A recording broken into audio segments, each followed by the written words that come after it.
আসসালামু আলাইকুম সম্মানিত ভিউয়ার্স, কেমন আছেন? আমি মোহাম্মদ জাকারিয়া, পল্লী চিকিৎসক, মোটিভেশন স্পিকার। আপনাদের মাঝে স্বাস্থ্য বিষয়ে আলোচনা নিয়ে আসলাম।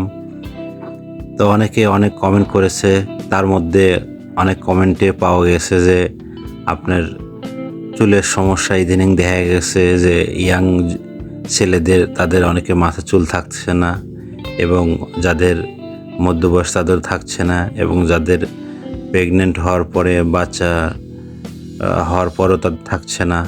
তো মূলত তাদের জন্য ভিডিও। তা আপনারা প্রথম থেকে শুরু করে শেষ পর্যন্ত অবশ্যই মনোযোগ সহকারে শুনবেন, এবং একটি লাইক এবং সাবস্ক্রাইব শেয়ার করবেন। তাহলে মনোযোগ দিয়ে শুনুন। প্রথম, যাদের ছোট বয়সকালে এবং গর্ভবতী অবস্থায় আছেন এবং যারা শিশু, তাদের ক্ষেত্রে বলছি যে মায়ের পেটের মধ্যে থেকে অনেক সময় যে সমস্ত দেখা যায় যে যারা পৃথিবীতে আসে তাদের চুলের যে সমস্যাগুলো থাকে, হয়তো চুল নেই, তাদের হয়তো টাক মাথা, তাদের দেখা গেছে জন্মগতভাবে এরকমভাবেই থাকে।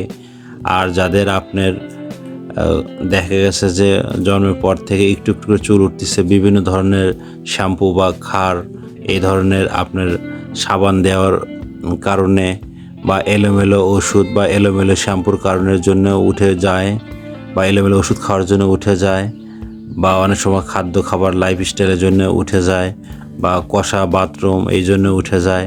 এটি শিশুদের ক্ষেত্রে।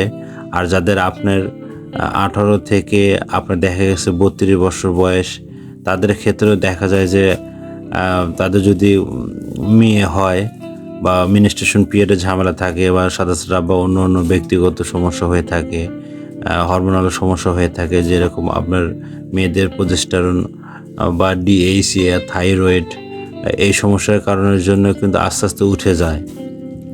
এই সমস্যা হলে বা পুষ্টির অভাব, বা খায় না, বা সব কিছু দুর্গন্ধ মনে হয়, বা দুধ খাওয়া হয় না, শাকসবজি কম খাওয়া হয়, এই ক্ষেত্রে উঠে যায়। বা যারা আপনার দেখা গেছে যে বাচ্চা হওয়ার পরেও 40 দিন বা তারপর আস্তে আস্তে বা নিজের দিকে যত্ন খেয়াল রাখে না, বা সূর্যের আলোতে যায় না, বা ভিটামিন এ ডি অভাব, এই ক্ষেত্রে তাদের উঠে যায়। তো বন্ধুরা, আমাদের 100 বছরের প্রতিষ্ঠানে এভিরাস মেডিকেল স্টোর।